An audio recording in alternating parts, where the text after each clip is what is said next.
Hello everyone, I'm Anisha. Welcome all of you to my channel that is Virtual Classes. So today in this video we are going to continue your chapter number 2, okay, that we have started for Social Science class 7, okay. This is for class 7, okay, and this is your chapter number 2 and this is the part 2. Okay, if you haven't watch the first part kindly watch it, the link is given in the description box.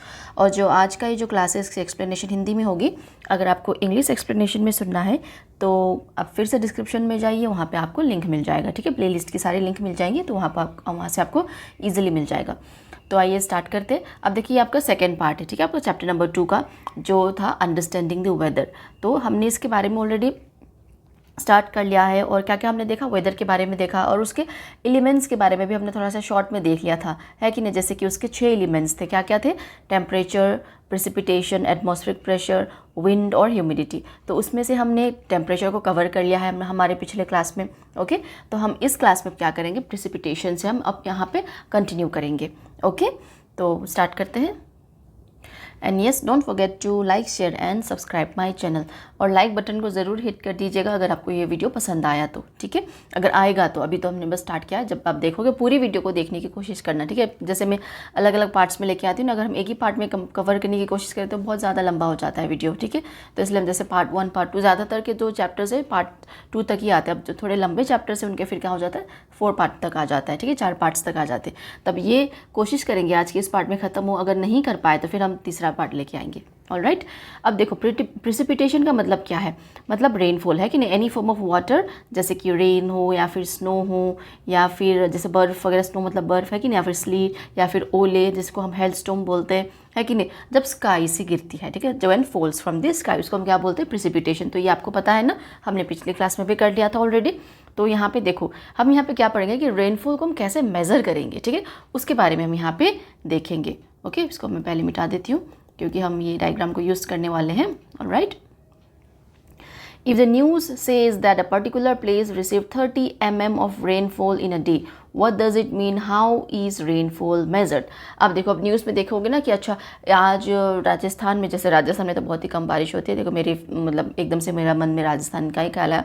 तो वहाँ पे जैसे इतना rainfall received हो, या फिर हम बोले मेघालय में क्या होता है, बहुत ज़्यादा रेनफॉल होती है कि नहीं. हर मतलब लगभग रोज़ वहाँ पे रेनफॉल होती है. और वहाँ पे तो एक ऐसी जगह है जहाँ पे सबसे ज़्यादा रेनफॉल होती है. अब क्या आप मुझे कमेंट सेक्शन बताओगे उस जगह का नाम, ठीक है. मेघालय में एक ऐसा जगह है जिसमें सबसे ज़्यादा बारिश होती है, highest rainfall in the world. तो उसकी जगह के आप नाम बताओगे मुझे कमेंट सेक्शन में, ठीक है. तो वहाँ पे हम सुनते हैं ना, अच्छा 100 mm हुआ है. mm मतलब क्या है, मिलीमीटर, ठीक है. mm मतलब मिलीमीटर. तो हमें कैसे पता चलता है कि ये 30 मिलीमीटर हुआ है या फिर 40 हुआ है या फिर 60 हुआ है या फिर 100 हुआ है, तो उसी के बारे में हम यहाँ पे देखेंगे. तो the amount of rainfall is measured with the help of an instrument called rain gauge, ठीक है. तो यहाँ पे इंपॉर्टेंट है रेन गेज, ओके. तो the amount of rainfall is measured with the help of an instrument called rain gauge. तो हम ऐसे इंस्ट्रूमेंट से मेजर करते हैं जिसको हम क्या बोलते हैं, रेन गेज. तो यहाँ पे दिखाई हुई ना ये वाली इंस्ट्रूमेंट, ठीक है, रेन गेज. अब इसमें क्या क्या होता है, कैसे होता है, उसको हम समझते हैं. When it rains, the water falls into a funnel and is collected in a cylinder. A scale is attached to the cylinder to measure the depth of rainwater collected. For example, when the height of the water collected is 5 mm, we say that the area received 5 mm of rainfall. अब देखो rain gauge मतलब यहाँ पे जो diagram है ये है, ठीक है.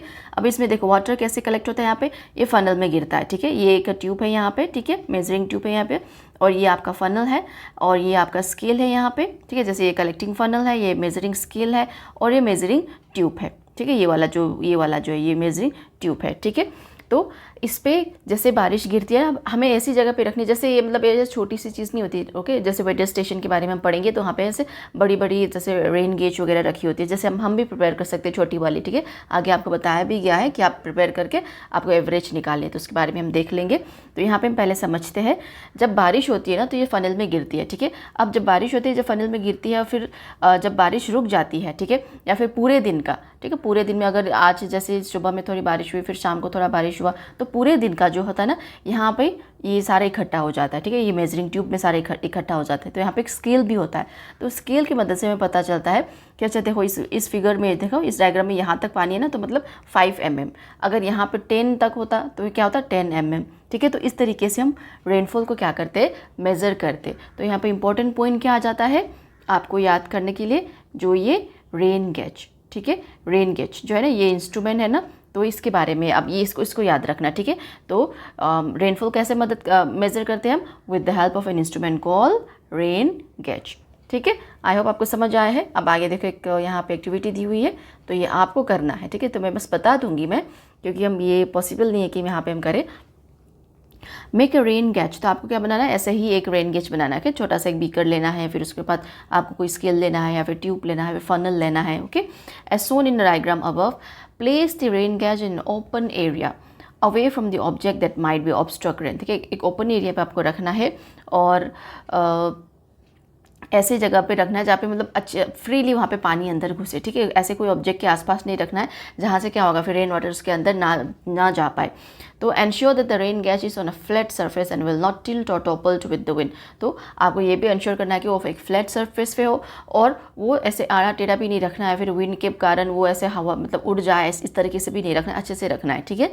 And using the measuring scale, record the amount of rain water collected at the same time every day for a month. तो एक महीने के लिए आपको क्या करना है, ये वाटर कलेक्ट करना है और रिकॉर्ड करना है कि पूरे दिन में कितना कितना बारिश हुआ। तो if there is snow, allow it to melt before taking the measurement. अगर स्नोफॉल हो रही है, आप ऐसी जगह पे रहते हो जहाँ पे स्नोफॉल होती है, तो वहाँ पे आपको अलाउ करना चाहिए जब तक वो स्नो मेल्ट ना हो जाए उसके अंदर, ठीक है। और उसके बाद आपको क्या करना है, कैलकुलेट द एवरेज निकालनी है एवरी वीक, ठीक है, every week of that in that month, and comment on the variation from week to week. तो हर वीक का आपको क्या करना है, एवरेज निकालना है इस रेन गेज बना के, और उसके बाद क्या करना है, जो वेरिएशन आती है ना, जो चेंजेस आती है, वेरिएशन मतलब चेंज, ठीक है, हर हफ्ते में, ठीक है, क्या क्या चेंजेस है उसके बारे में आपको बताना है। तो ये तो हम ऐसे में बता नहीं सकते ना कि अच्छा ये इसका आंसर ये होगा, तो ये आपको खुद करके देखना होगा, ओके। अब नेक्स्ट हम जाते हैं, जो नेक्स्ट रिमेन है हमारा atmospheric pressure, okay. Atmospheric pressure, और bodies are quite aware of the temperature and rainfall. देखो हमें पता लग जाता है ना टेम्परेचर क्या है, कैसा, और रेनफॉल के बारे में भी। तो but you may also have experience that the weather sometime feels heavy as before a thunderstorm. अब देखो एटमॉस्फेरिक प्रेशर मतलब जो एक प्रेशर होता है, ठीक है, एटमॉस्फेयर एयर का एक वेट रहता है, ठीक है, जो वेट जो हमारे आसपास है, ठीक है, हवा का एक वेट है जो हमारे आसपास हमारे ऊपर, ठीक है, जो हमें कभी कभी महसूस भी होता है कि नहीं, जब ज़्यादा हवा चल रही तो हमें एकदम से हवा महसूस होती है, एक वेट महसूस होता है। अब स्पेशली जब बिफोर मतलब कुछ बारिश होने वाली है, फिर कुछ होना है, तो एकदम से सब कुछ ऐसा शांत सा होता है, कुछ हैवी सा फील होता है ना, वो एटमॉस्फेरिक प्रेशर है, ठीक है। तो उसके बारे में यहाँ पे देखेंगे थोड़ा सा। This is related to atmospheric pressure which is the presence exerted by the weight of the air above and around us, ठीक है। तो जो एटमॉस्फेरिक प्रेशर का जो वेट है, ठीक है, जो प्रेशर है उसका, ठीक है, उसके कारण हमें ये फील होता है हमारे ऊपर से या फिर हमारे आसपास, ठीक है। तो हमारी बॉडी जो है उसको भी हम फील करते हैं, ठीक है, जैसे कि हम टेम्परेचर को फील करते हैं ना, जैसे कि ज़्यादा गर्मी है तो हमें पता लग जाता है पहले, अच्छा बहुत गर्मी है, तो फ़ैन ऑन करो या फिर एसी चलाओ या फिर कूलर चलाओ, ऐसे हम बोलते हैं ना कि जब बॉडी को गर्मी महसूस होती है। और फिर जब बॉडी को ठंडा महसूस होता है तो तब भी बॉडी बता देती है कि नहीं। तो देखो कितना मतलब अच्छे से सेंस करता है हमारा ह्यूमन बॉडी, है कि नहीं। तो the atmospheric pressure is higher near the sea coast and lower as we go up into the mountains. अब ये इंपॉर्टेंट पॉइंट है, ठीक है, इसको पहले हम मिटा देते हैं, फिर इसको हाईलाइट कर देते हैं। देखो the atmospheric pressure is higher near the sea coast and lower as we go higher up in the mountains. मतलब प्लेन एरिया में, ठीक है, प्लेन एरिया में जो एटमॉस्फेरिक प्रेशर है वो क्या है, लो है। सॉरी ये गलत हो गया। प्लेन एरिया में क्या है, एटमॉस्फेरिक प्रेशर जो है हाई है, ठीक है, और हाई एरिया में जैसे कि माउंटेन्स में वहाँ पे एटमॉस्फेरिक प्रेशर क्या है, लो है, ठीक है। प्लेन एरिया में क्या है, एटमॉस्फेरिक प्रेशर हाई है, और लो एरिया में जैसे माउंटेन एरिया में तो क्या है, एटमॉस्फेरिक प्रेशर लो है, ठीक है। तो अब यहाँ पे ये इंपॉर्टेंट पॉइंट है, atmospheric pressure is higher near the sea coast and lower as we go higher up in the mountains, ठीक है। And when you climb a mountain the air gets thinner than in the plain below. अब जैसे ही हम ऊपर जाते हैं ना, जैसे माउंटेन्स में स्पेशली हम जाते हैं, माउंटेन्स की ओर ऊपर हम चढ़ते जाते हैं, तो जितना हम ऊपर जाते हैं ना सी सरफेस से, जैसे कि ये सी है फॉर एग्जांपल, यहाँ पे देखो, यहाँ पे एक पिक्चर भी दी हुई है। अब देखो ये लड़का यहाँ पे खड़ा है प्लेन एरिया में और लड़की कहाँ पे खड़ी है, माउंटेन एरिया में, ठीक है। अब देखो यहाँ पे ये जो डॉट डॉट्स इन्होंने बनाए ना गोल गोल, ये एटमॉस्फेरिक प्रेशर का है, ठीक है। अब देखो यहाँ पे ये सी लेवल है, ठीक है, ये सी लेवल से अब देखो यहाँ पे कितना ज़्यादा एटमॉस्फेरिक प्रेशर है, ये सारा एरिया में भी तो एटमॉस्फेरिक प्रेशर फील होता है ना। अब यहाँ पे देखो उतना ही कम है, ये देखो लो है, तो अब ये ज़्यादा, अब इसको और इसको अब नापेंगे तो क्या कौन सा ज़्यादा होगा, ये वाला है कि नहीं, और यहाँ पे लो होगा। अब देखो यहाँ पे वेट करके भी देख रहे हैं ना, तो ये देखो यहाँ पे ज़्यादा भारी है, ठीक है, जो एटमॉस्फेरिक प्रेशर है लो एरिया में, ठीक है, जो सी लो एरिया में, ठीक है, जो प्लेन एरिया में क्या है, जहाँ पे ज़्यादा होता है, क्योंकि जैसे ऊपर जाते हैं तो एयर जो है वो पतली होती जाती है, थिनर होती जाती है, जो हमारे एयर की लेयर्स है ना, जो अंदर देखो हमने जैसे स्टार्टिंग में पढ़ा था ना ट्रोपोस्फियर, यहाँ पे ट्रोपोस्फियर के बारे में हम पढ़ेंगे ना, ट्रोपोस्फियर के अंदर ये सारा फिनोमेना, वेदर का फिनोमेना, ये सब कुछ होता है कि नहीं, बाकी लेयर्स भी है जैसे, लेकिन हम यहाँ पे किसके बारे में बात करेंगे, ट्रोपोस्फियर के बारे में, है कि नहीं। तो ट्रोपोस्फियर के अंदर जैसे हम ऊपर जाते हैं, ठीक है, ऊपर की ओर जैसे जाते जाते जो एयर का जो थिकनेस है ना वो कम होता जाता है, कम होता जाता है, तो इसीलिए क्या बोलते हैं, माउंटेन एरिया में स्पेशली एयर प्रेशर जो काफ़ी लो हो जाता है, ठीक है। तो जब हम माउंटेन्स में जाते हैं तो आप ये फील भी करते होंगे जैसे आप आपको सांस लेने में दिक्कत हो रही है, क्यों, क्योंकि वहाँ पे ऑक्सीजन लेवल जो है कम हो जाता है। अब जो माउंटेनियर्स है, जो माउंट एवरेस्ट वगैरह में जाते हैं, जैसे माउंटेनिंग करते हैं कि नहीं, वो क्या करते हैं, अपने साथ ऑक्सीजन सिलेंडर भी कैरी करके जाते हैं ना, क्योंकि वहाँ पे ऊपर तो उनको ऑक्सीजन बहुत ही कम मात्रा में मिलता है, ठीक है, तो इसलिए वो ऑक्सीजन सिलेंडर वगैरह अपने साथ कैरी करके जाते हैं, क्योंकि एयर का जो लेयर है वहाँ पे कम होता जाता है, ठीक है, बहुत ही थिन होता है एयर, जितना थिकनेस नीचे प्लेन एरिया में है उतना ही थिननेस ऊपर वाले एरिया में है, ठीक है, जो प्रेशर है। तो इसके कारण क्या हो जाता है, as a result the air pressure is lower and there is less oxygen available. तो क्या हो जाता है, जब हम माउंटेन में जाते हैं तो एयर क्या हो जाता है, थिन हो जाता है, काफ़ी पतला हो जाता है, तो क्या होता है, एयर प्रेशर जो है लो होता है, ठीक है, जो काफ़ी लो हो जाता है वहाँ पे, तो वहाँ पे काफ़ी कम ऑक्सीजन होता है अवेलेबल, ठीक है, काफ़ी कम ऑक्सीजन होता है और available for your lungs to take in. With less oxygen getting into your blood, your body has to work hard to keep you moving. अब जब हमें ऑक्सीजन कम मिलती है ना, तो हमारी बॉडी को ना ज़्यादा से ज़्यादा फिर काम करना पड़ता है, ठीक है, वर्क हार्ड, सो दैट जितना भी ऑक्सीजन वहाँ पे है ना उतने से हम क्या कर सकें, हम जिंदा रह सके, okay. That's why people sometime feel breathlessness, dizzy और tired at high altitude. High altitude मतलब ऊंचाई में, ठीक है, पहाड़ों में स्पेशली जब लोगों को ऐसा फील होता है ना, वो ऐसा सांस ले पा रहे हैं, उनको डिजीनेस फील हो रहा है, वो क्यों हो रहा है, एयर प्रेशर लो होने के कारण, ठीक है। This does not mean that the atmospheric pressure is always high in the plain below or on the coast.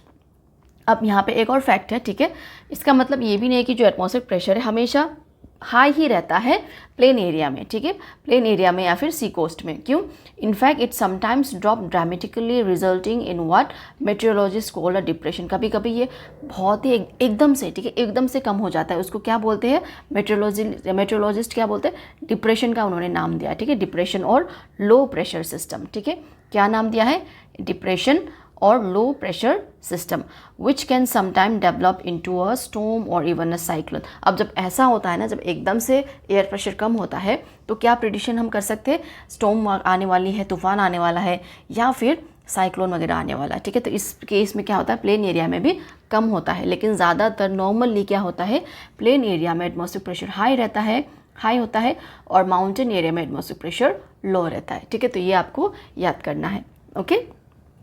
अब यहाँ पे एक है, think about it, what do you think it would be important to measure atmospheric pressure, who are the people most likely to use such measurements. अब देखो atmospheric pressure को measure करना क्यों ज़रूरी है, क्यों इंपॉर्टेंट है, क्यों, जैसे कि वेदर चेंज वगैरह प्रिडिक्ट करने के लिए, स्पेशली देखिए स्टॉर्म, साइक्लोन्स, यहाँ पे हमें बताया गया ना, स्टॉर्म या फिर साइक्लोन, जब बहुत ही ज़्यादा लो प्रेशर होता है तो स्टॉर्म आता है, फिर साइक्लोन्स वगैरह आते हैं स्पेशली प्लेन एरिया में, ठीक है, या फिर हम डिप्रेशन यहाँ पे बोलते हैं ना, डिप्रेशन का जो नाम हमने दिया हुआ है। तो इस चीज़ को हम प्रिडिक्ट करने के लिए हमें एटमॉस्फेरिक प्रेशर को मेज़र करना चाहिए, ठीक है, it is important to measure atmospheric pressure, okay. तो और and who are the people most likely to use such measurement, ऐसे कौन लोग होंगे जो ऐसे मेजरमेंट लेना चाहेंगे और उसको पता करना चाहेंगे कि अच्छा ये चीज़ होगा। तो सबसे पहले तो कौन आ जाएगी, ये मेट्रोलॉजिस्ट ही आ जाएंगे, ठीक है। उसके बाद जो आपके सेलर्स वगैरह, माउंटेनियर्स वगैरह, या फिर पायलट्स, ठीक है, या फिर वेदर स्टेशन में, ठीक है, ये सब क्या करेंगे, इस चीज़ को यूज़ करेंगे, इस चीज़ को मेज़र करने की कोशिश करेंगे। अब मेज़र हम कैसे करते हैं उसके बारे में भी यहाँ पे देखते हैं, जैसे कि रेनफॉल को हमने कैसे मेज़र किया, रेन गेज की मदद से, है कि नहीं, रेन गेज के इंस्ट्रूमेंट की मदद से। अब यहाँ पे एटमॉस्फेरिक प्रेशर हम किससे मेज़र करेंगे, बैरोमीटर से, okay. The instrument use to measure atmospheric pressure is called a barometer, ठीक है, बैरोमीटर याद रखना। As with thermometers there are several types of barometer. जैसे हमने थर्मोमीटर्स का देखा ना, यहाँ पे बहुत टाइप्स के हमारे पास थर्मोमीटर होते हैं, जैसे क्लिनिकल थर्मोमीटर, लेबोरेटरी थर्मोमीटर, है कि नहीं। तो वैसे ही बैरोमीटर्स के भी टाइप्स हैं, ओके, बहुत सारे हैं। The unit they display is generally the millibar, abbreviated as MB। तो इसको हम यूनिट को क्या है, एटमॉस्फेरिक प्रेशर के यूनिट क्या है, मिली बार, जिसको हम कैसे लिखते हैं, MB। जैसे रेनफॉल में, प्रिसिपिटेशन में हमने क्या लिखा, मिलीमीटर, MM लिखा ना। तो यहाँ पे एटमॉस्फेरिक प्रेशर में हम क्या लिखेंगे, मिली बार, ठीक है। और इंस्ट्रूमेंट का नाम यहाँ पे क्या है, barometer, okay. The normal atmospheric pressure at the sea coast is around, ये इंपॉर्टेंट है, ठीक है, 1013 MB, ठीक है।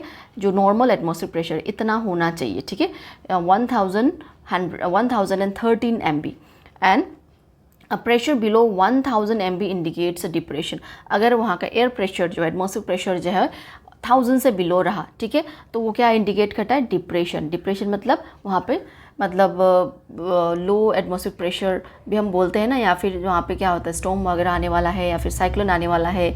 मतलब ये स्टॉर्म साइक्लोन तो क्या होता है, जैसे कि प्लेन एरिया में होगा, माउंटेन एरिया में ये थोड़ा सा कम होगा, ठीक है, साइक्लोन आना या फिर स्टॉर्म तो आ सकता है, माउंटेन एरिया में ये काफ़ी कम होगा। तो मतलब जब एयर प्रेशर काफ़ी लो होता है ना, उसका मतलब भी क्या होता है, डिप्रेशन होता है। क्यों?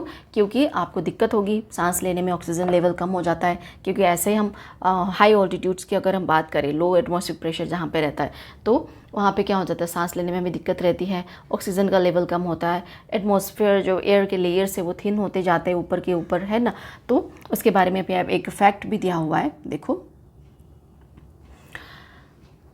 People who journey to places at high altitudes are advised to make pause on the way to allow their body to acclimatize। अब देखो, जो हाई ऑल्टीट्यूड्स में जाते हैं ना लोग, जैसे माउंटेनिंग वगैरह, या फिर आप पहाड़ों में जाते हो या फिर कहीं भी जाते हो ट्रैकिंग वगैरह करने के लिए, ठीक है, तो उनको क्या एडवाइस किया जाता है, टाइम टू टाइम उनको रुकना चाहिए। क्यों रुकना चाहिए? ताकि जो उनकी बॉडी है ना, उस एटमॉस्फेयर के हिसाब से एडजस्ट कर ले। मतलब एक्लेमेटाइज मतलब एडजस्ट करना। देखिए, acclimatise adjust to a new climate or new condition. एक न्यू क्लाइमेट और एक न्यू कंडीशन। अब ये क्लाइमेट हम यहाँ पे देखो चैप्टर में वेदर पढ़ रहे हैं। अब ये क्लाइमेट दूसरा ही कंसेप्ट है, वो हम आपके तीसरे चैप्टर में पढ़ेंगे, ठीक है, थर्ड चैप्टर में देखेंगे क्लाइमेट के बारे में, ओके। तो यहाँ पे तो हम वेदर के बारे में बात कर रहे हैं, पर्टिकुलर जगह या फिर प्लेस के वेदर की हम बात चल रही है यहाँ पे। अब चलो यहाँ पे आते हैं, ये जो वाला फैक्ट है।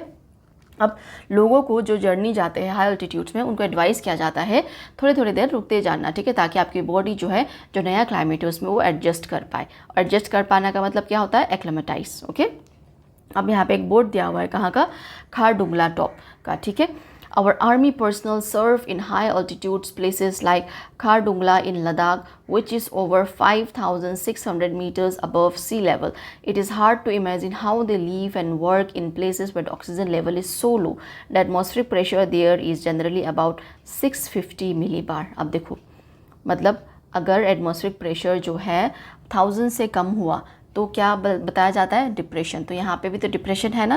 तो नॉर्मल एटमॉस्फेरिक प्रेशर कितना है, 1013 है कि नहीं, 1013 मिली बार इतना होना चाहिए। लेकिन यहाँ पे कितना है, 650 मिली बार्स, तो कितना कम है। तो इमेजिन करो, जो हमारे आर्मी पर्सनल्स है, जो खारडुंगला लद्दाख में इतनी हाई ऑल्टीट्यूड में 5600 है इसकी हाइट जो है, ठीक है, मीटर्स, 5600 मीटर से, कहाँ से, सी लेवल से, ठीक है, सी लेवल से। तो ये देखो, हम सोच भी नहीं सकते ना यहाँ पे लोग कैसे काम करते होंगे, इनको कितनी दिक्कत होती होगी। ऑक्सीजन लेवल यहाँ पे कितना कम है, एटमॉस्फेरिक प्रेशर देखो यहाँ पे कितना लो, बहुत ही ज़्यादा लो है, ठीक है। क्योंकि हाई ऑल्टीट्यूड्स में क्या है, हमने अभी देखा एटमॉस्फेरिक प्रेशर जो है काफ़ी लो रहता है, ठीक है।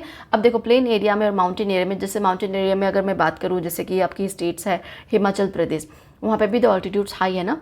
और यहाँ पे या फिर मैं बात करूँ आपके मेघालय में, ठीक है, तो वहाँ पे भी ऑल्टीट्यूड हाई है कि नहीं। तो वहाँ पे भी क्या रहेगा, एटमॉस्फेरिक प्रेशर जो है थोड़ा लो रहेगा, लेकिन इतना लो नहीं रहेगा जितना यहाँ पे, जैसे ये खारडुंगला टॉप के बारे में हम यहाँ पे पढ़ रहे हैं ना, इतना लो नहीं रहेगा। लेकिन वहाँ पे भी क्या होता है, थोड़ा सा लो रहता है। और एक और बात मैं आपको बता दूँ, जैसे कि लो प्रेशर एरिया में ना खाना भी बहुत ही स्लो पकता है, ठीक है। प्लेन एरिया में जैसे हम खाना बनाते हैं तो जल्दी बन जाता है, लेकिन लो एटमॉस्फेरिक प्रेशर में क्या होता है, खाना वगैरह, कुकिंग वगैरह, जब वो भी थोड़ा सा टाइम लेता है, ठीक है, पकने में थोड़ा सा टाइम लेता है, ठीक है। तो ये था, हमने एक फैक्ट देख लिया और एटमॉस्फेरिक प्रेशर के बारे में भी देख लिया। अब हम यहाँ पे दूसरे एलिमेंट में जाएंगे, विंड, ठीक है, वेदर के दूसरा एलिमेंट यहाँ पे क्या है, विंड।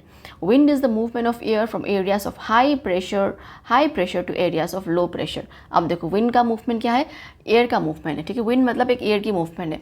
तो कहाँ से कहाँ पे मूव करती है ये, हाई प्रेशर से एरिया ऑफ लो प्रेशर, ये आपको याद रखना है, ठीक है, हाई प्रेशर से एरिया ऑफ लो प्रेशर में, ठीक है।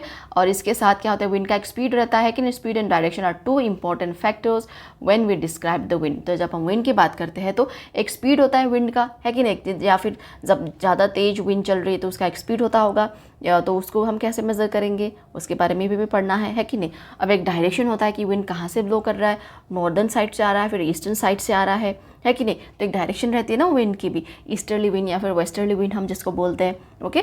तो ये जो दो फैक्टर है, स्पीड और डायरेक्शन, ठीक है, ये इंपॉर्टेंट फैक्टर है विंड के बारे में। जब हम विंड के बारे में पढ़ते हैं तो ये दो इंपॉर्टेंट एक फैक्टर है, ठीक है, स्पीड और डायरेक्शन, ऑलराइट। और विंड का मतलब क्या है, मूवमेंट ऑफ एयर, ठीक है, हवा जिसको हम बोलते हैं ना, हवा। अब देखो यहाँ पे कुछ इमेज दिया हुआ है, ठीक है, have you seen seeds like these flying in the wind, what would happen to the seeds if there were no wind. अब देखो कुछ ऐसे सीड्स हमें दिखते हैं ना, जैसे कॉटन लाइक सीड्स, देखा यहाँ पे ये वाला है, जैसे हवा में उड़ते रहते हैं कि नहीं। अब यहाँ पे ये देखो ये चीज़, ठीक है, ये वाली सीड्स, ये सारी सीड्स हैं, ठीक है, ये सारी सीड्स है। तो हमने देखा है ना ऐसे सीड्स को जब विंड में फ्लाई करती है, तो अगर विंड नहीं होता तो क्या होता है यहाँ पे, इन सीड्स का क्या होता है। जैसे फॉर एग्जांपल यहाँ पे एक पेड़ है, ओके, जैसे एग्जांपल यहाँ पे एक पेड़ है, यहाँ पे ओके, ये रहा एक पेड़, ठीक है, फॉर एग्जांपल। अब इस पेड़ की सीड्स को, ठीक है, अब सबसे पहले जब आजकल तो जैसे लोग लगा देते हैं ना, पहले क्या होता था स्पेशली फॉरेस्ट एरिया में, अब इस पेड़ को, इस वेराइटी ऑफ पेड़ को अब दूसरी जगह पे लगाने के लिए क्या करना होगा, इसके सीड्स को वहाँ पे स्प्रेड करना होगा ना। अब वो स्प्रेड करने का काम कौन करेगा, विंड।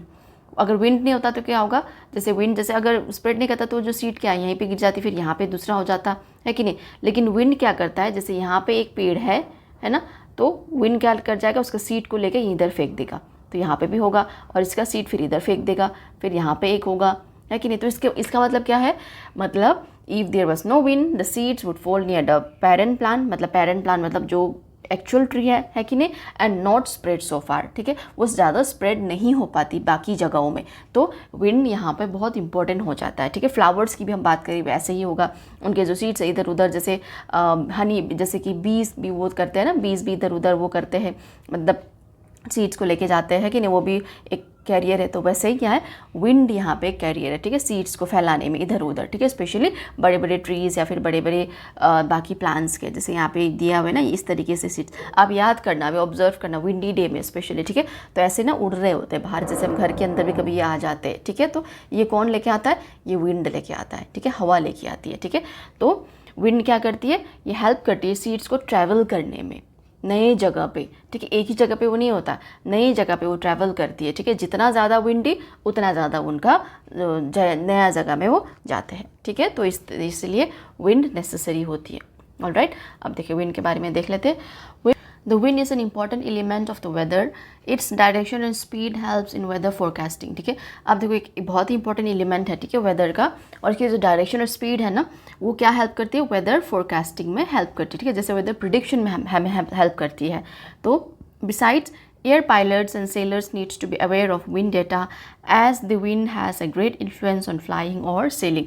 अब यहाँ पे देखो विंड डेटा के बारे में, ठीक है, कि कितना विंडी होने वाला है, कितना विंड यहाँ पे मतलब होने वाला है, ठीक है। तो विंड डेटा के बारे में एयर पायलट्स और सेलर्स को, देखिए जो शिप्स चलाते हैं, ठीक है, सेलर्स मतलब जो शिप्स चलाते हैं उनको काफ़ी अवेयर रहना चाहिए, ठीक है। क्योंकि देखिए एयर पायलट्स उनको जैसे ऊपर जब वो एयरप्लेन फ्लाई करेंगे तो उनको वहाँ पे दिक्कत आ सकती है अगर वहाँ पे एकदम से विंडी हो गया तो, ठीक है। तो उस विंड को भी मेज़र करके अच्छे से कि कितना यहाँ पे है, डेटा कितना है, ठीक है, विंड कितना, मतलब उसकी कितने स्पीड, विंड का स्पीड क्या है, ठीक है, और डायरेक्शन कहाँ है, कौन से डायरेक्शन पे विंड की डायरेक्शन, कौन से डायरेक्शन पे जो हवा है बह रही है, ठीक है। तो वो सब कुछ इनको अच्छे से पता करना चाहिए, ठीक है, पता लगाना चाहिए। एंड फार्मर्स को भी, farmers also use the wind direction to predict where rain might come from. तो रेनफॉल कहाँ से होगा, तो ये भी विंड डायरेक्शन में पता चलता है। जैसे विंड क्या करते हैं, बादलों को फिर उड़ा उड़ा के लेके आते हैं ना, इसीलिए, ठीक है। Also a greater wind speed will cause the soil to dry fast. अब जब ज़्यादा विंड स्पीड ज़्यादा होती है ना, तो फिर क्या होता है, जो सोइल है ना हमारी, जो मिट्टी है हमारी, वो भी बहुत जल्दी सूख जाता है। और जब ज़्यादा टाइम तक जब बारिश नहीं होती तो इसी कारण से क्या होता है, ड्राउट्स वगैरह होते हैं, ठीक है, सूखा पड़ जाता है। जैसे हम बोलते हैं ना, सूखा पड़ गया, बारिश नहीं आई तो इस साल सूखा पड़ गया, कुछ नहीं हम लगा सके, एग्रीकल्चर में कोई मतलब कुछ नहीं हो सका। क्यों? क्योंकि रेनफॉल हुई नहीं और विंड का जो स्पीड था वो ज़्यादा था, तो इसके कारण क्या हुआ, सूखा पड़ गया। तो ये सारे ऐसे बोला जाता है। तो विंड भी यहाँ पे बहुत ही इंपॉर्टेंट एलिमेंट है, ठीक है, स्पेशली किन किन को, एयर पायलट्स के लिए या फिर सेलर्स के लिए या फिर फार्मर्स के लिए, ठीक है, इनके लिए तो बहुत ही ज़्यादा इंपॉर्टेंट रहता है, इनको पता होना चाहिए, ठीक है, विंड का कौन सा डायरेक्शन से आ रहा है, स्पीड क्या है, कितनी है, ठीक है।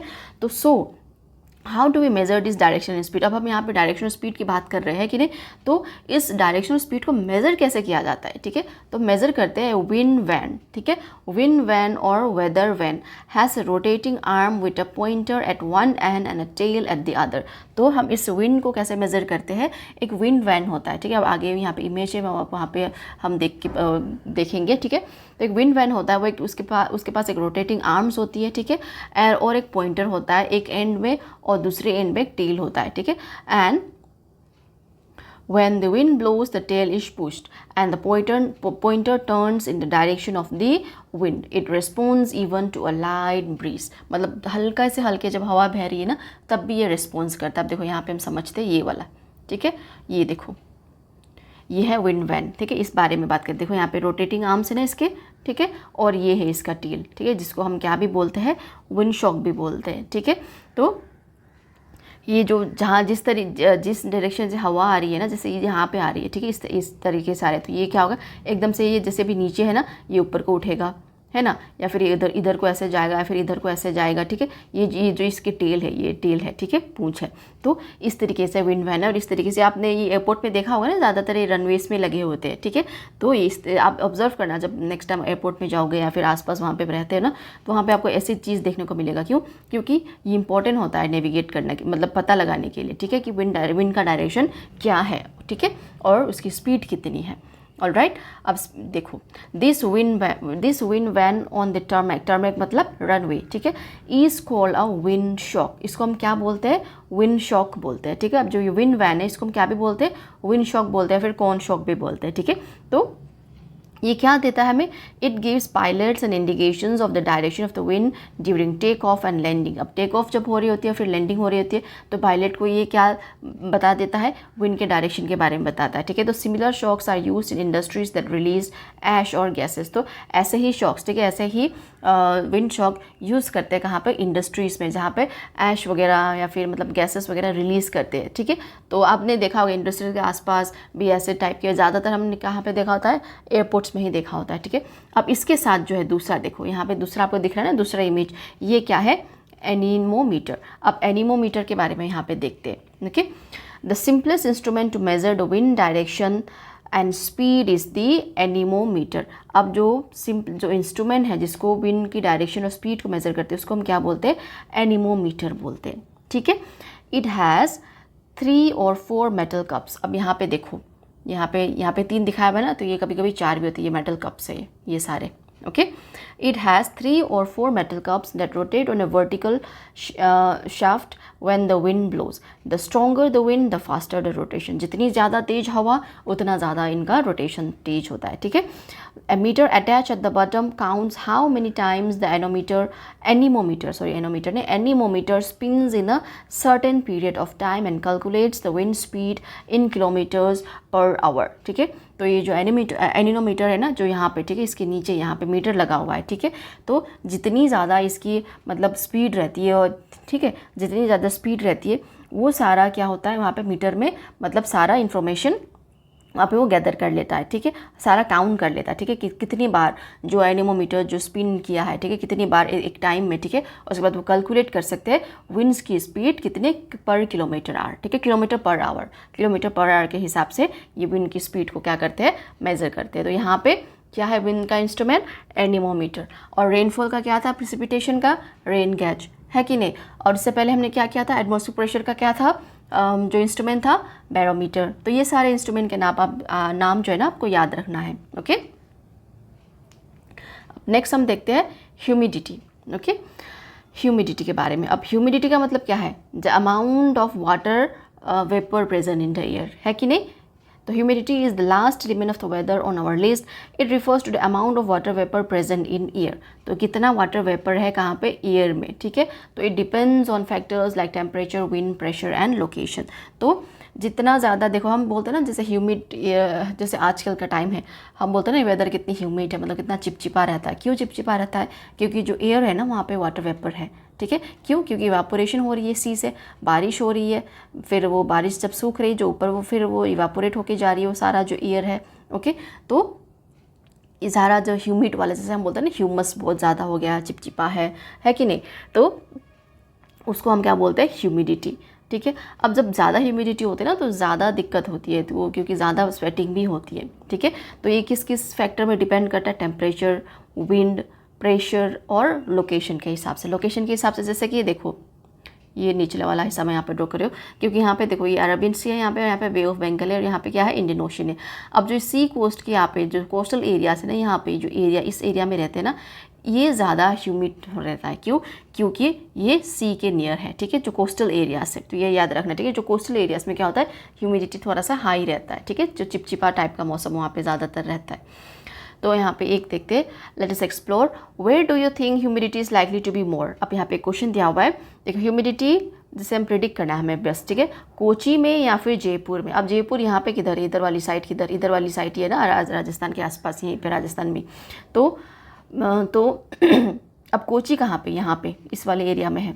ठीक है, तो you might guess that Kochi has higher humidity than Jaipur because it is located near the sea. अब देखो हमने गेस भी कर लिया ना, जैसे कोची जो है ज़्यादा ह्यूमिड होगा क्योंकि वो तो सी कोस्टल एरिया में है.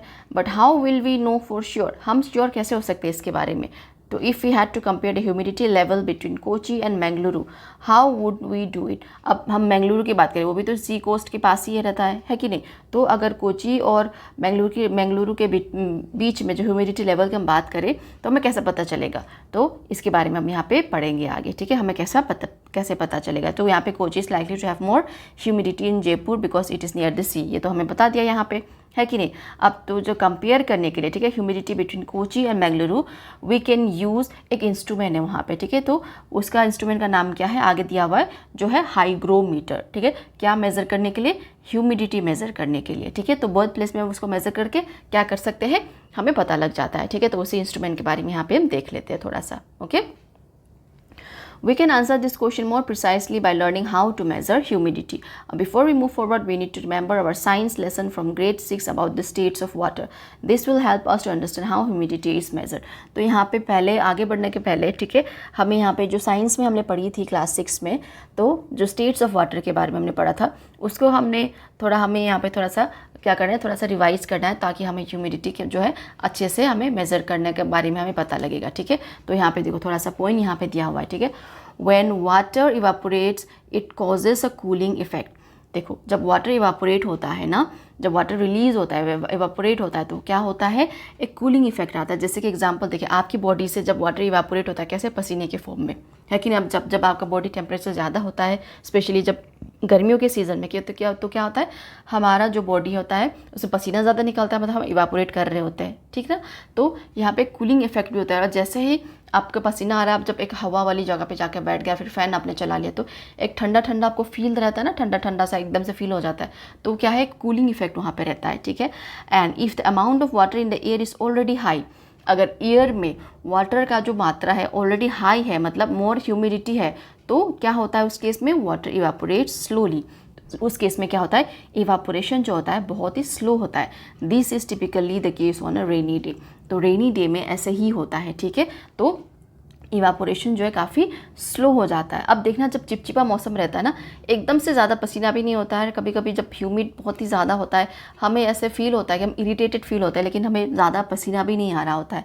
तो ये आपने ऑब्जर्व किया ना, क्यों तब इवापोरेशन जो है उसका स्लो हो जाता है. ठीक है, तो यहाँ पे ये चीज़ थी. ठीक है, रिमेंबर करने के लिए.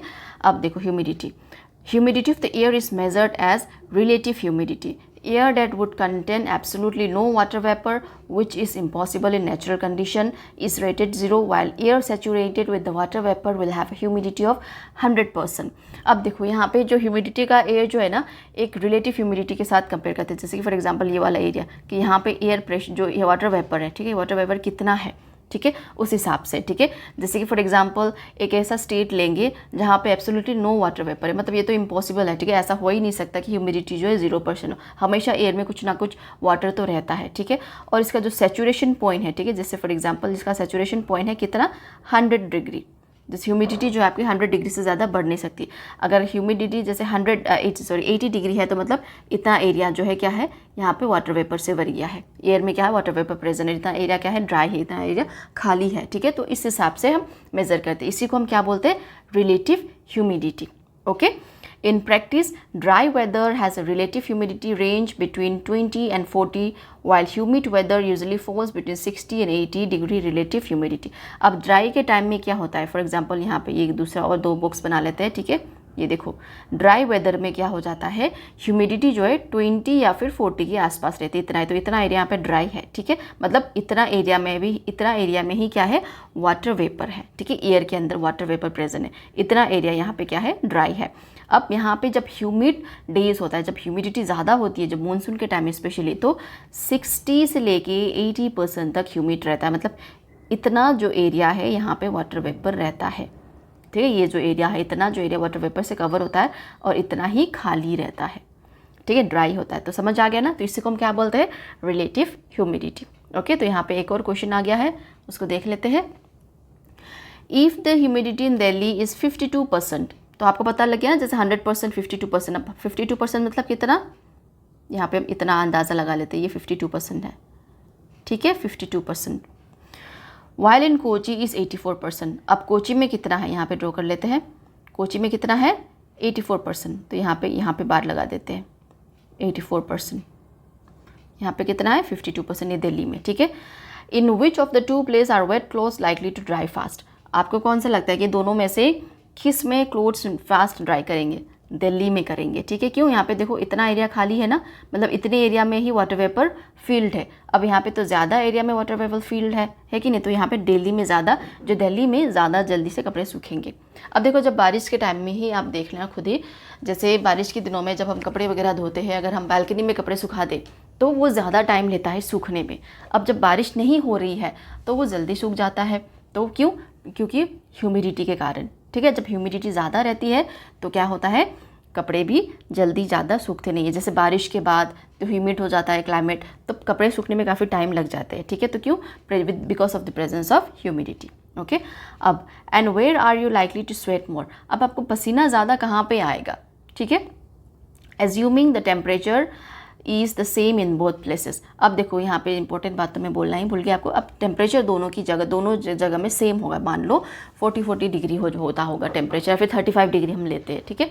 तो अगर दोनों में टेम्परेचर जो है 35 डिग्री है, लेकिन ह्यूमिडिटी जो है दिल्ली में 52 है और कोची में जो है 84% है, तो आपको स्वेटिंग कहाँ पर ज़्यादा होगा, तो आपको स्वेटिंग होगा ज़्यादा कोची में, ठीक है, ह्यूमिड एयर में, क्योंकि हम कोची में ज़्यादा वो स्वेट करेंगे बिकॉज वहाँ पे इवापोरेशन जो है बहुत ही कम होता है, जैसे कि हमने अभी देखा ना थोड़ी देर पहले, doesn't evaporate easily in humid air. Humid air में क्या होगा, इवापोरेशन ज़्यादा नहीं होगी, ठीक है। तो हमें कहाँ पे हमें हमारी स्वेटिंग होगी ज़्यादा, कोची में, और हमें कूलिंग इफेक्ट भी कम मिलेगा वहाँ पे। Okay, but how do we measure such number, तो हम जैसे 52 डिग्री 84 डिग्री हम बात करें ना, इसको मेज़र कैसे करेंगे, जैसे मैंने आपको पहले भी बता दिया था, इंस्ट्रूमेंट का नाम क्या है, हाइग्रोमीटर, ठीक है, hygrometer. This is done through an instrument called hygrometer. Again there are several types of hygrometer, जैसे thermometers के टाइप थे, बैरोमीटर्स के टाइप्स थे, वैसे ही hygrometers के भी काफ़ी सारे टाइप्स है, ठीक है। Depending on the principles they are based on. The measurement of humidity is of great importance in many industrial processes such as food processing. Museum also monitor humidity as they need to maintain a dry environment to preserve their exhibit. तो देखो humidity ना काफ़ी important role play करता है बहुत सारे industries में, जैसे कि खाने वगैरह, जब फूड प्रोसेसिंग वगैरह में, क्योंकि जब ज़्यादा ह्यूमिड क्लाइमेट है तो वो ज़्यादा जल्दी ख़राब होते हैं, ठीक है। अब म्यूजियम में भी एक पर्टिकुलर टेम्परेचर उनको मेंटेन करके रखना होता है, वरना जो उन्होंने प्रिजर्व किया हुआ है, ठीक है, वो चीज़ें फिर ख़राब होने लगती है, ठीक है। तो इसीलिए अब ड्राई वेदर में क्या है, ज़्यादा चीज़ें ख़राब नहीं होती। अब ह्यूमिडिटी में क्या होता है, एयर प्रेशर में क्या होता है, एयर में वो रहता है ना, वाटर वेपर रहता है, ठीक है। तो इसके कारण क्या हो जाता है, वहाँ पे जल्दी से मतलब चीज़ें ख़राब होने के चांसेस रहते हैं, जैसे ग्रीन हो गया, ठीक है, चीज़ों में। ओके फंगस वगैरह लगना, ठीक है, तो ये सब कुछ ज़्यादा होता है। तो ये था ह्यूमिडिटी के बारे में, और हमने जो वेदर के एलिमेंट्स है ना वो सारे हमने क्या कर दिया, अब कंप्लीट कर दिया। ओके, अब नेक्स्ट देखते हैं यहाँ पे वेदर स्टेशन। अब देखो वेदर स्टेशन एक ऐसी जगह है, ठीक है, जहाँ पे हम जितना भी हमने अभी पढ़ा ना वेदर्स के एलिमेंट्स के बारे में हमने जब पढ़ा, ठीक है, जो इंस्ट्रूमेंट्स के बारे में हमने पढ़ा, सेवरल इंस्ट्रूमेंट्स के बारे में पढ़ा, जैसे कि बैरोमीटर, हाइग्रोमीटर है कि नहीं, रेन गेज, और बाकी भी हमने पढ़ा था, है ना, जो आपको याद है आप बताना, ठीक है। तो जितने भी हमने उसके बारे में पढ़े थे वो सब यहाँ पे एक ही जगह पे रिकॉर्ड हो गए, सब प्रेडिक्शन यहीं पे होते हैं, ठीक है। तो एक वेदर स्टेशन है, इसके बारे में हम यहाँ पे देख लेते हैं। As you can see we need several instrument, हमें कितना ज़्यादा इंस्ट्रूमेंट हमें लगाना, जैसे कि बैरोमीटर, रेन गेज है कि नहीं, और एनीमोमीटर, ये सब जो इंस्ट्रूमेंट है ना, बहुत सारे इंस्ट्रूमेंट है ना जो हमें लगते हैं वेदर मेज़र करने के लिए एक पर्टिकुलर प्लेस एंड टाइम में, ठीक है। तो एक वेदर स्टेशन क्या करता है, brings all these instrument together making it easy to measure and track the weather. तो ये सारे इंस्ट्रूमेंट को एक ही जगह लेके आता है, ठीक है, तब ताकि हमें क्या होगा, ईजिली हम मेज़र कर सकें और ट्रैक कर सकें वेदर को।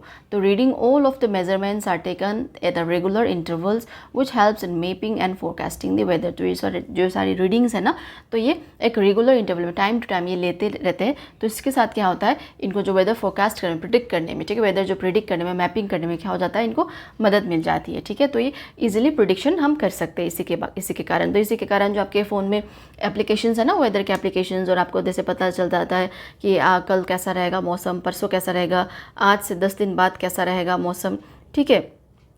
तो वहाँ पे इस तरीके से हमें पता लगता है, ठीक है। ये वेदर स्टेशन के कारण ही ये हम को, मतलब ह्यूमंस तो हम कर नहीं सकते ना ऊपर जाके अलग स्काई को देख के अच्छा आज बारिश होगी आप यहाँ पे अपडेट कर देते हैं, ऐसा नहीं होता, ठीक है। ये सारे इंस्ट्रूमेंट यहाँ पे लगे होते हैं ये सारे देखने के लिए। ऑलराइट, तो आगे देखते हैं अब। एन ऑटोमेटेड वेदर स्टेशन, ठीक है, एक ऑटोमेटेड मतलब ऑटोमेटिकली जो होते हैं ना, तो an automated weather station AWS इसको हम बोलते हैं, ठीक है, इज अ सेल्फ ऑपरेटिंग। देखो ऑटोमेटेड मतलब जो खुद ही करते हैं, ऑटोमेटिक होती है, ठीक है। अब यहाँ पे देखो, पहले यहाँ पे एक इमेज दिखाना भूल गई मैं, डायग्राम देखो, ये ऐसा होता है, ठीक है, वेदर स्टेशन में कुछ ऐसा लगा होता है, ठीक है, इसके कारण ये सारे रीडिंग्स होती है और वो प्रेडिक्शन करते हैं।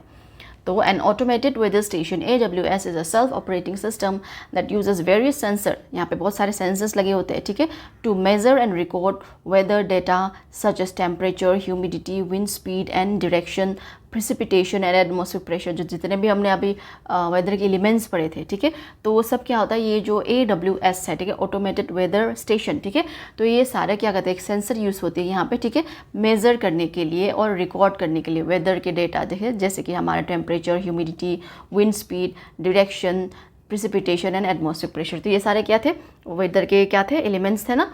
तो such stations are widely used in fields like agriculture, aviation, navigation, environmental monitoring and so on, providing accurate and timely weather information without the need for human intervention। अब देखो, जब ऐसे वेदर स्टेशन होते हैं ना, तो हमें क्या मदद मिलती है, जैसे कि हम प्रिडिक्ट कर पाते हैं ईजिली कौन से फील्ड में, स्पेशली एग्रीकल्चर के फील्ड में यहाँ पे, है कि नहीं। तो एग्रीकल्चर के फील्ड में क्या होता है, इंपॉर्टेंट हो जाता है बारिश वगैरह प्रेडिक्ट करना कि कैसा होगा, उसी हिसाब से हम क्या कर सकते हैं, अपने आप को प्रिपेयर कर सकते हैं, फार्मर्स वगैरह प्रिपेयर कर सकते हैं। अब एविएशन मतलब जो एयरलाइन इंडस्ट्रीज़ है ना, एयरवेज इंडस्ट्रीज़ जो है वो, ठीक है, तो वो भी उनके लिए भी काफ़ी ये मतलब टेम्परेचर कैसा रहेगा, ह्यूमिडिटी कितनी रहेगी, ह्यूमिड का तो इतना वो नहीं पता, एटमॉस्फेरिक प्रेशर कितना रहेगा, विंड डायरेक्शन कितना होगा, विंड्स का स्पीड कितना होगा, डायरेक्शन कहाँ से आएगा, है ना। तो ये सब में उनको काफ़ी ज़्यादा ये मदद मिल जाती है। और नेविगेशन में, जैसे कि सेलिंग करने में, ठीक है, शिप वगैरह चलाने में, तो जब समुद्र में हम जब जाते हैं तो वहाँ पे क्या होता है, नेविगेशन होता है, ठीक है, नेविगेट करते हैं ना, तो वो, ठीक है। तो इन सब चीज़ों में वेदर स्टेशन जो है काफ़ी ज़्यादा मदद मिल जाता है, और इन्वायरमेंटल मॉनिटरिंग में भी, ठीक है। तो ये सारा क्या कहते हैं, एक्यूरेट वेदर का दे देते, ठीक है, एक्यूरेट एंड टाइमिंग, ठीक है, timely weather information without the need for human intervention, ठीक है, बिना ह्यूमन इंटरवेंशन के ये क्या करते हैं, एक टाइमली, ठीक है, टाइमली एक एक्यूरेट वेदर हमें दे देते हैं, ठीक है, क्योंकि ऑटोमेटिक है तो यहाँ पे ह्यूमन इंटरवेंशन की तो कोई ज़रूरत ही नहीं पड़ी, ठीक है, वो बस ऑन करना होता होगा मशीन को, उसके बाद फिर क्या होता है, सेल्फली वो ऑपरेट करता है अपने आप, उसको हम क्या बोलते हैं, automated weather station AWS। Okay, I hope आपको समझ आ गया है। अब यहाँ पे एक फैक्ट दिया हुआ है, इसको हम देख लेते हैं। देखो इस तरीके का यहाँ पे होता है, ये देखो इस तरीके का होता है, तो AWS ऐसे कहाँ पे, ये ग्लेशियर लेक ऑफ सिक्किम में, इन 2023 देखो रिसेंटली हुआ है ना, 2 साल पहले ही, the national disaster management authority set up an AWS, तो कि ऑटोमेटेड वेदर स्टेशन, ठीक है, at a glacial lake of Sikkim at an altitude of more than 4,800 meters, 4,800 meters above sea level.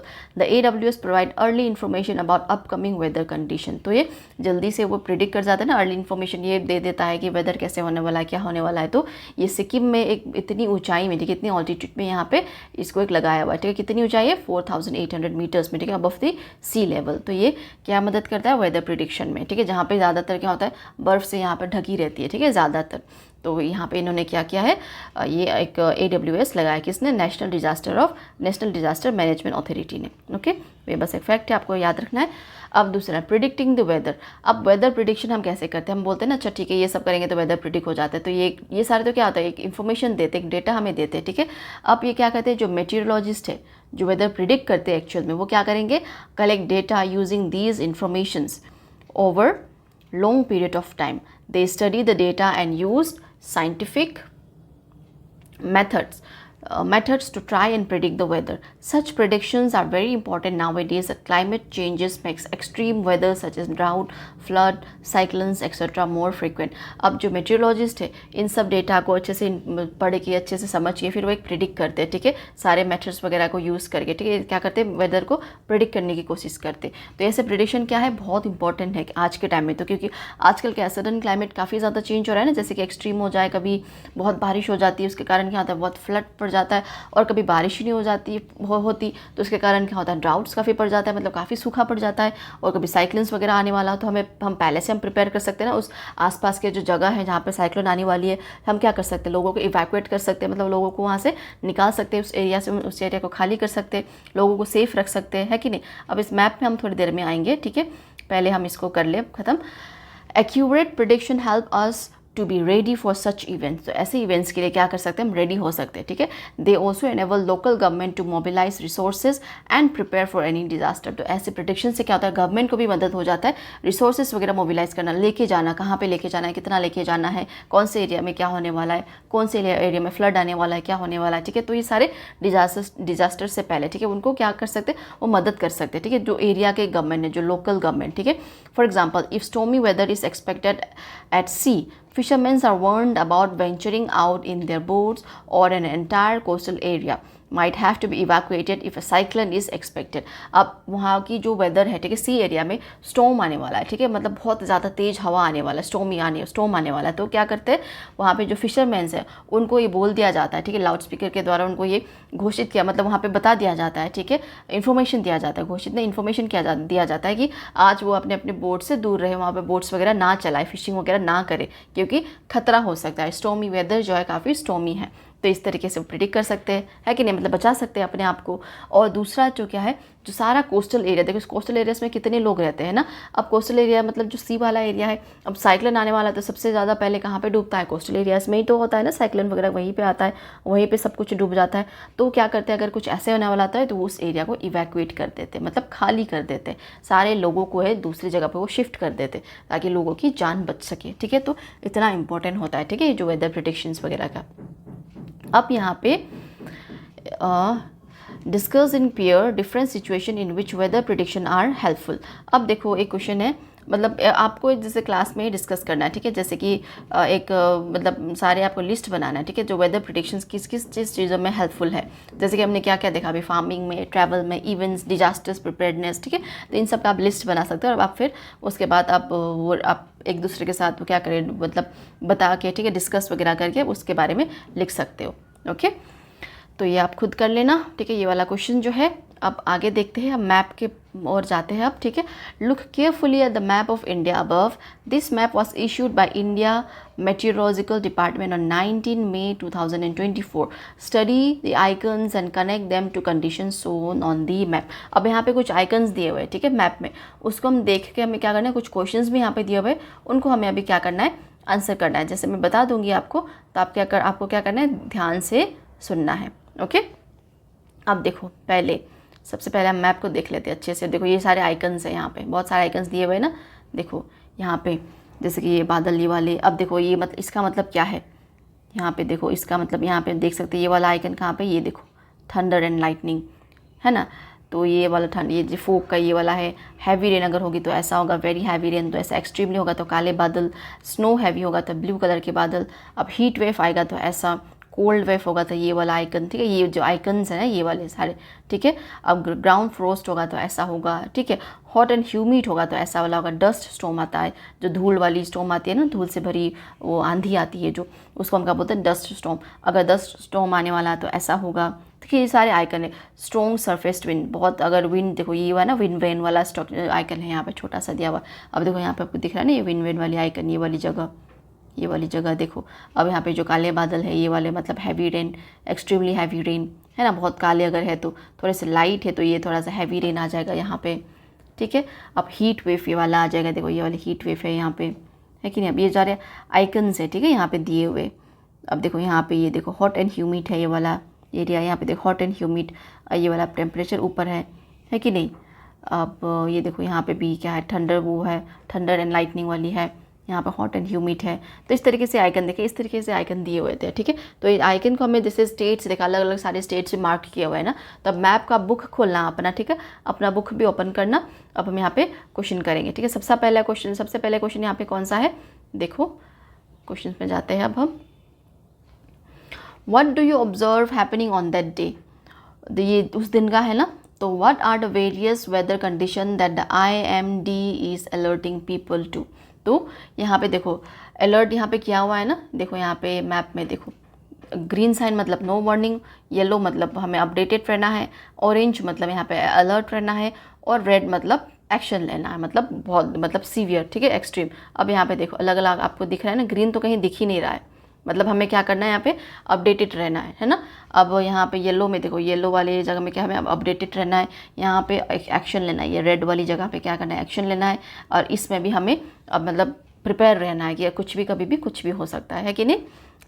तो यहाँ पे IMBD ने क्या इशू अलर्ट किया है, सीवियर वेदर कंडीशंस के बारे में अलर्ट इशू किया है ना, जैसे कि हीट वेव्स हो गया, हैवी रेन हो गया, थंडर, डस्ट स्टॉर्म या फिर हीट वेव्स, सब यहाँ पे दिया हुआ है ना, heavy rain, lightning, hello storm, dust storm, सब कुछ यहाँ पे है, ठीक है। तो ये सारा इसी तरीके से ये यहाँ पे दिया हुआ है। देखो यहाँ पे भी अंडमान में भी ये पे क्या है, थंडर एंड लाइटनिंग वाला है कि नहीं। यहाँ पे भी थंडर एंड लाइटनिंग वाला है ना, यहाँ पे भी है। तो अब नेक्स्ट क्वेश्चन जो है, which states have warning science. तो इनमें से कौन कौन से स्टेट्स पे वार्निंग साइंस है, ये वाला रेड वाला साइन। अब देखो ये वाले जो एरिया है, ये वाले कौन कौन से स्टेट्स आ जाएंगे यहाँ पे, जैसे कि राजस्थान, गुजरात, उड़ीसा है ना, राजस्थान, गुजरात, उड़ीसा, त्रिपुरा, लक्षद्वीप है ना, and parts of central and southern India, ठीक है। यहाँ पे थोड़े से ये सारे में क्या है, वार्निंग साइन दिया हुआ है, ओके।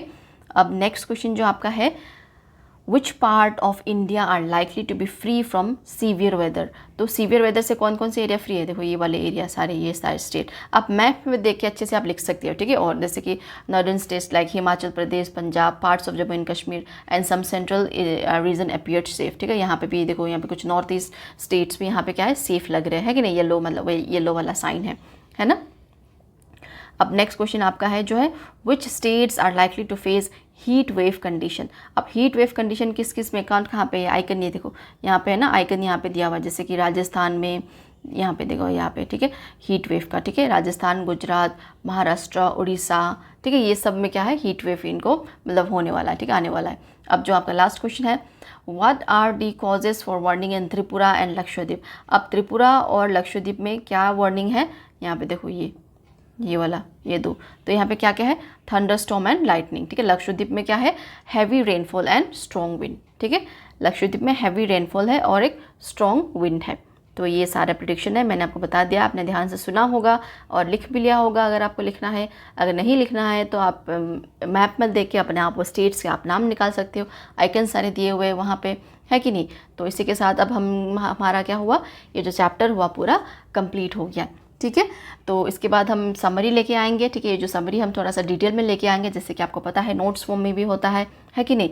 तो वो सारा समरी वगैरह सब कुछ लेके आएंगे, फिर उसके बाद टेक्सचुअल क्वेश्चन, एक्स्ट्रा क्वेश्चन सब कुछ हम लेके आएंगे। तो आपको क्या करना है, लाइक, शेयर और सब्सक्राइब करना है, ठीक है।